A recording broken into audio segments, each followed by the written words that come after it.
Welcome to Chandran academy.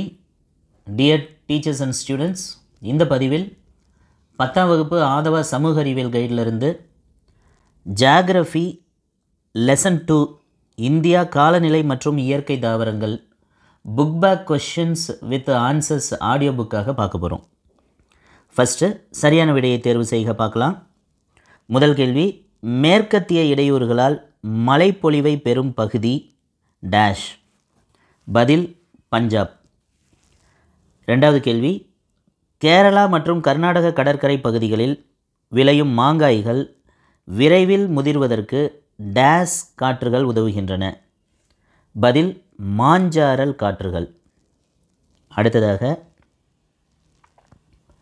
மூன்றாவது கேள்வி, ஒரே அளவு மழை பெறும் இடங்களை இணைக்கும் கோடு டேஷ் ஆகும். சமமலை கோடுகள் என்பது பதில். நான்காவது கேள்வி, இந்தியாவின் காலநிலை டேஷ் ஆக பெயரிடப்பட்டுள்ளது. பதில் அயனமண்டல பருவக்காற்று காலநிலை.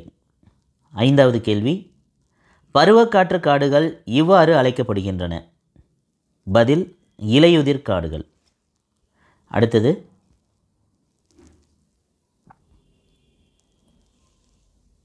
ஆறாவது கேள்வி, சேஷாசலம் உயிர்கோள பெட்டகம் அமைந்துள்ள மாநிலம் டேஷ். பதில் ஆந்திர பிரதேசம். ஏழாவது கேள்வி, யுனெஸ்கோவின் உயிர்கோள பாதுகாப்பு பெட்டகத்தின் ஒரு அங்கமாக இல்லாதது டேஷ். பதில் கட்ச். அடுத்தது பொறுத்துக பார்க்கலாம். 1 சுந்தரவனம். பதில் மேற்கு வங்காளம். 2 உயிர் பன்மை சிறப்பு பகுதிகள். பதில் இமயமலைகள். 3 வடகிழக்கு பருவக்காற்று. பதில் அக்டோபர் டிசம்பர். 4 அயனமண்டல முட்புதர் காடுகள். பதில் பாலை மற்றும் அரை பாலைவன தாவரங்கள். 5 கடலோர காடுகள். பதில் கடற்கரை காடுகள். அடுத்தது கீழ்காணும் வாக்கியங்களை கருத்தில் கொண்டு கொடுக்கப்பட்டுள்ளவற்றில் சரியான விடையை தேர்வு செய்யவும். இதில் கூற்று காரணம் கொடுத்துருக்காங்க, அதை பார்க்கலாம். முதலில் கூற்று, இமயமலையானது ஒரு காலநிலை அரணாக செயல்படுகிறது. அதற்கு காரணம், இமயமலை மத்திய ஆசியாவிலிருந்து வீசும் குளிர்காற்றை தடுத்து இந்திய துணைக்கண்டத்தை மிதவெப்பமாக வைத்திருக்கிறது. இதற்கு பதில் கூற்று மற்றும் காரணம் இரண்டும் சரி. கூற்றுக்கான காரணம் சரி. அடுத்த கேள்வி பார்க்கலாம். அடுத்து பொருந்தாத விடையை தேர்வு செய்க பகுதியிலிருந்து பார்க்கலாம். முதல் கேள்வி, ஓதக்காடுகள் இதனை சுற்றி காணப்படுகிறது. பதில் பாலைவனம். ரெண்டாவது கேள்வி, இந்தியாவின் காலநிலையை பாதிக்கும் காரணிகள். பதில் மண். அடுத்ததாக சுருக்கமாக விடையளிக்கும் பகுதியிலிருந்து பார்க்கலாம். முதல் கேள்வி, காலநிலையை பாதிக்கும் காரணிகளை பட்டியலிடுக. பதில் அச்சங்கள், கடல் மட்டத்திலிருந்து உயரம், கடலிலிருந்து அமைந்துள்ள தொலைவு, பருவக்காற்று, நிலத்தோற்றம், ஜெட் காற்றுகள். அடுத்த கேள்வி, வெப்பக்குறைவு விகிதம் என்றால் என்ன? புவிப்பரப்பிலிருந்து உயரே செல்ல செல்ல வளிமண்டலத்தில் ஒவ்வொரு 1000 மீட்டர் உயரத்திற்கும் 6.5 டிகிரி செல்சியஸ் என்ற அளவில் வெப்பநிலை குறைகிறது. இதற்கு வெப்பக்குறைவு விகிதம் என்று பெயர். மூன்றாவது கேள்வி, ஜெட் காற்றோட்டங்கள் என்றால் என்ன? வளிமண்டலத்தின் உயர் அடுக்குகளில் குறுகிய பகுதிகளில் வேகமாக நகரும் காற்றுகள் ஜெட் காற்றுகள் எனப்படும். அடுத்தது நான்காவது கேள்வி, பருவக்காற்று குறித்து சிறுகுறிப்பு எழுதுக. மான்சூன் என்ற சொல் மௌசிம் என்ற அரபு சொல்லிலிருந்து பெறப்பட்டது. இதன் பொருள் பருவகாலம், சூரியனின் நிலைக்கு ஏற்ப இடம்பெயரும் வளியழுத்த மண்டலங்களால் உருவாகின்றன. இந்தியாவின் காலநிலையை பாதிக்கும் மிக முக்கிய காரணி, பருவங்களுக்கேற்ப மாறி வீசும். இதனுடைய வகைகள் தென்மேற்கு பருவக்காற்று, வடகிழக்கு பருவக்காற்று என்பதாகும். அடுத்த கேள்வி, ஐந்தாவது கேள்வி, இந்தியாவின் 4 பருவ காலங்களை குறிப்பிடுக. குளிர்காலம் ஜனவரி முதல் பிப்ரவரி வரை, கோடைக்காலம் மார்ச் முதல் மே வரை, தென்மேற்கு பருவக்காற்று காலம் அல்லது மழைக்காலம் ஜூன் முதல் செப்டம்பர் வரை, வடகிழக்கு பருவக்காற்று காலம் அக்டோபர் முதல் டிசம்பர் வரை. ஆறாவது கேள்வி, பருவமழை வெடிப்பு என்றால் என்ன? தென்மேற்கு பருவக்காற்று தொடங்குவதற்கு முன் வட இந்தியாவின் வெப்பநிலை 46 டிகிரி செல்சியஸ் வரை உயர்கிறது. இப்பருவக்காற்றின் இடி மின்னலுடன் கூடிய துவக்கம் தென்னிந்தியாவில் பருவமழை வெடிப்பு எனப்படுகிறது. அடுத்த கேள்வி, அதிக மழை பெறும் பகுதிகளை குறிப்பிடுக. மேற்கு கடற்கரை, அஸ்ஸாம், மேகாலயாவின் தென்பகுதி, திரிபுரா, நாகாலாந்து, அருணாச்சல பிரதேசம். அடுத்த கேள்வி, இந்தியாவில் சதுப்பு நிலக்காடுகள் எனப்படும் இடங்களை குறிப்பிடுக. கங்கை, பிரம்மபுத்திரா டெல்டா பகுதிகள், மகாநதி, கோதாவரி மற்றும் கிருஷ்ணா நதிகளின் டெல்டா பகுதிகள். 9வது கேள்வி, இந்தியாவில் உள்ள உயிர்கோள காப்பகங்கள் ஏதேனும் 5 எழுதுக. உயிர்கோள காப்பகங்கள் அண்ட் மாநிலம், இது 2 பாக்ஸில் கொடுத்துருக்கோம் பாருங்கள். 1 அகத்திய மலை, கேரளா மாநிலத்தில் அமைந்துள்ளது. 2 மன்னார் வளைகுடா, தமிழ்நாடு. 3 நீலகிரி, தமிழ்நாடு. 4 கட்ச், குஜராத். 5 சுந்தரவனம், மேற்கு வங்கம். அடுத்ததாக வேறுபடுத்துக பகுதியிலிருந்து கேள்விகள் பார்க்கலாம். முதல் கேள்வி, வானிலை மற்றும் காலநிலை. பாயிண்ட் 1, வானிலை ஒரு குறிப்பிட்ட இடத்தில் உள்ள வளிமண்டலத்தின் தன்மை. காலநிலை ஒரு குறிப்பிட்ட பகுதியின் நீண்டகால சராசரி வானிலை. 2வது பாயிண்ட்டு, இது 24 மணி நேரத்தின் பதிவுகள். காலநிலை 30 முதல் 35 வருட வானிலை பதிவுகள். 3வது பாயிண்ட்டு, வானிலை தினமும் மாறுபடும், காலநிலை மாறாதது. 4வது பாயிண்ட்டு, வானிலை பற்றிய படிப்பு வானிலை இயல், காலநிலை பற்றிய படிப்பு காலநிலை இயல். அடுத்து 2வது கேள்வி, அயனமண்டல பசுமை மாறா காடுகள் மற்றும் இலையுதிர் காடுகள். பாயிண்ட் 1, அயனமண்டல பசுமை மாறா காடுகள் கோடை காலத்திலும் பசுமையாக இருக்கும், இலைகள் உதிராது. இலையுதிர் காடுகள் கோடை காலத்தில் இலைகளை உதிர்க்கும். 2வது பாயிண்ட்டு, அயனமண்டல பசுமை மாறா காடுகள் ஆண்டு மழைப்பொழிவு 200 சென்டிமீட்டருக்கு மேல்.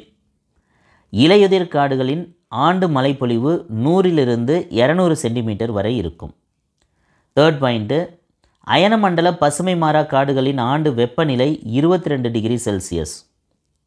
இலையுதிர் காடுகளின் ஆண்டு வெப்பநிலை 27 டிகிரி செல்சியஸ்.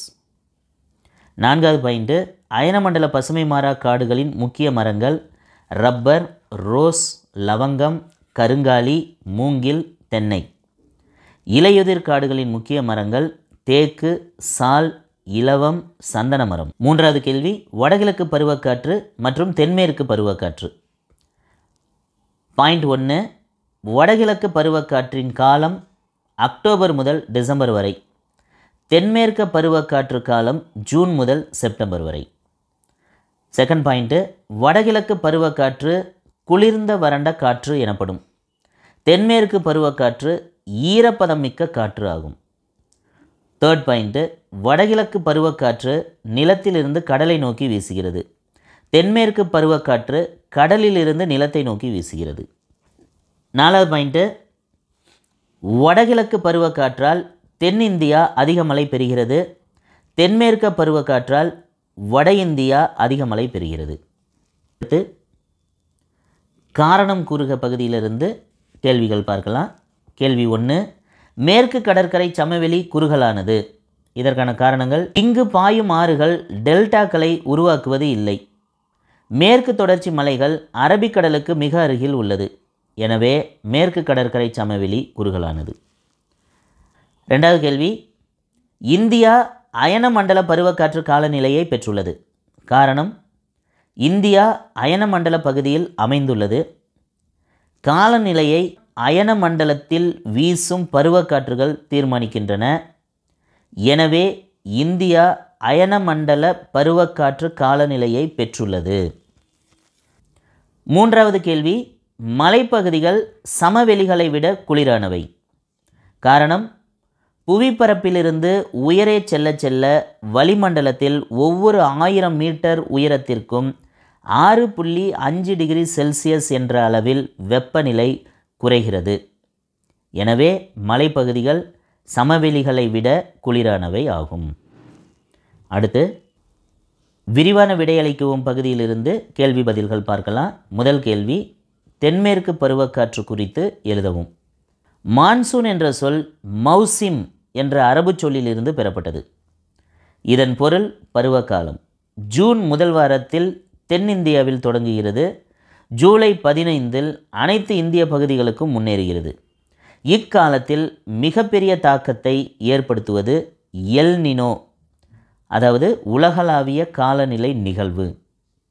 இடி மற்றும் மின்னலுடன் கூடிய இதன் துவக்கம் தென்னிந்தியாவில் பருவமழை வெடிப்பு எனப்படுகிறது. இக்காற்று தென்முனையை அடையும் போது 2 கிளைகளாக பிரிகிறது. அவை ஒன்று அரபிக்கடல் கிளை, இன்னொன்று வங்காள விரிகுடா கிளை. தற்பொழுது அரபிக்கடல் கிளையை பற்றி பார்க்கலாம்.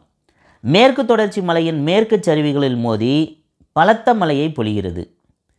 இக்கிளை வடக்கு நோக்கி நகர்ந்து இமயமலையால் தடுக்கப்படுகிறது. எனவே வட இந்தியா முழுவதும் கனமழையை தருகிறது. ஆரவல்லி மலைத்தொடர் காற்று வீசும் திசைக்கு இணையாக உள்ளது. எனவே ராஜஸ்தான் மழை பெறுவதில்லை. அடுத்தது வங்காள விரிகுடா கிளையை பற்றி பார்க்கலாம். காசி, காரோ, ஜெயந்தியா குன்றுகளால் தடுக்கப்படுகிறது. மேகாலயாவில் உள்ள மௌசின்ராமில் மிக கனமழையை தருகிறது. மேற்கு நோக்கி நகரும் போது மழை அளவு குறைகிறது. இந்தியாவிற்கு 75% மழைப்பொழிவை தருகிறது. தமிழ்நாடு மலை மறைவு பகுதியில் அமைந்துள்ளது. எனவே குறைவான மழையை பெறுகிறது. அடுத்ததாக 2வது கேள்வி பார்க்கலாம். இந்திய காடுகள் பற்றி விவரிக்கவும். இயற்கை தாவரங்கள் நேரடியாகவோ மறைமுகமாகவோ மனித உதவி இல்லாமல் வளர்ந்துள்ள தாவர இனமே இயற்கை தாவரங்கள் எனப்படும். இந்திய காடுகள், இது ஒவ்வொரு பாயிண்ட்டாக பார்க்கலாம். டேபிளாட்ட கொடுத்துருக்கு, அதை அப்படியே படிக்கிறேன் பாருங்கள். அயனமண்டல பசுமை மாறா காடுகள். இதனுடைய மழைப்பொழிவு 200 சென்டிமீட்டருக்கு மேல். வெப்பநிலை 22 டிகிரி செல்சியஸுக்கு மேல். ஈரப்பதம் 70% மேல். காணப்படும் பகுதிகள் கேரளா, கர்நாடகா, அஸ்ஸாம், மேற்கு வங்கம், அந்தமான் நிக்கோபார் தீவுகள். மரங்கள் ரப்பர், ரோஸ் மரம், தென்னை, மூங்கில். அடுத்தது அயனமண்டல இலையுதிர் காடுகள். இதன் மழைப்பொழிவு 100 முதல் 200 சென்டிமீட்டர் வரை. வெப்பநிலை சராசரி 27 டிகிரி செல்சியஸ். ஈரப்பதம் 60 முதல் 70%. காணப்படும் பகுதிகள் வட சமவெளிகள், பஞ்சாப், பீகார், மேற்கு வங்கம், கேரளா, தமிழ்நாடு. மரங்கள் தேக்கு, சால், சந்தனம், ஆம்லா, மூங்கில், படாக். அடுத்ததாக அயனமண்டல வறண்ட காடுகள். மழைப்பொழிவு 50 முதல் 100 சென்டிமீட்டர். வெப்பநிலை அதிக வெப்பநிலை. ஈரப்பதம் குறைவான ஈரப்பதம். காணப்படும் பகுதிகள் பஞ்சாப், ஹரியானா, மத்திய பிரதேசம், தெலுங்கானா. மரங்கள் கருவேலம், இலுப்பை, ஆலமரம், பலா. மலைக்காடுகள், அதில் ஃபஸ்ட்டு கிழக்கு இமயமலை காடுகள். இதோட மழைப்பொழிவு 200 சென்டிமீட்டருக்கு மேல். வெப்பநிலை ஈரப்பதம் இல்லை. காணப்படும் பகுதிகள் கிழக்கு இமயமலை சரிவுகள். மரங்கள் சால், ஓக், சில்வர், பைன். அடுத்ததாக மேற்கு இமயமலை காடுகள். மழைப்பொழிவு மிதமான மழை. வெப்பநிலை ஈரப்பதம் ஹைஃபன் போட்டுங்க. இது காணப்படும் பகுதிகள் ஜம்மு காஷ்மீர், இமாச்சல பிரதேசம், உத்தரகாண்ட். அங்கு காணப்படும் மரங்கள் சால், டாக், ஜாமுன், சிறு மரங்கள். அடுத்து அல்பைன் காடுகள். இதற்கு மழைப்பொழிவு, வெப்பநிலை, ஈரப்பதம் இல்லை, ஹைஃபன் போட்டுங்க. காணப்படும் பகுதிகள் 2400 மீட்டருக்கு மேல் உள்ள இமயமலை, கிழக்கு இமயமலை பகுதி. இங்கு காணப்படும் மரங்கள் ஓக், சில்வர், பைன். கடைசியாக அலையாத்தி காடுகள். இதற்கும் மழைப்பொழிவு, வெப்பநிலை, ஈரப்பதம் இல்லை, அது ஹைஃபன் போட்டுங்க. இது காணப்படும் பகுதிகள் டெல்டாக்கள், பொங்கு முகங்கள், கலிமுக பகுதிகள். இங்கு காணப்படும் மரங்கள் மாங்குரோவ் மரங்கள். Okay dear teachers and students, நம்ம ஆதவா கைட்லேருந்து ஆடியோ புக்கு பார்த்துட்ருக்கோம். இதில் கீழே கொடுத்துருக்கோம் பாருங்கள் நம்பர் 9092109966 அப்படிங்கிற நம்பர். இந்த டீச்சர்ஸு இந்த ஆதவா கைடு வேணும் அப்படின்னு நினைக்கிறவங்க, ஸ்பெசிமன் வேணும்னு விருப்பப்பட்டிங்கன்னா அந்த நம்பருக்கு கால் பண்ணி உங்கள் ஸ்கூல் அட்ரஸ் கொடுத்தீங்க அப்படின்னு சொன்னால் ஸ்பெசிமன் அனுப்பிவிடுறோம். மாணவர்கள் அல்லது ஆசிரியர்கள் புக்கு வேணும், அதாவது கைடு வேணும் அப்படின்னு சொல்லி விருப்பப்படுறீங்க அப்படின்னா இந்த நம்பர் கால் பண்ணி ஆர்டர் பண்ணலாம். இந்த கைடு வந்து ரொம்ப யூஸ்ஃபுல்லாக இருக்கும் மாணவர்களுக்கு, அதிக மார்க் எடுக்கிறதுக்கும் எளிமையாகவும் இருக்கும் என்பதை நீங்கள் இதன் மூலம் தெரிஞ்சிட்ருப்பீங்கன்னு நம்புகிறேன்.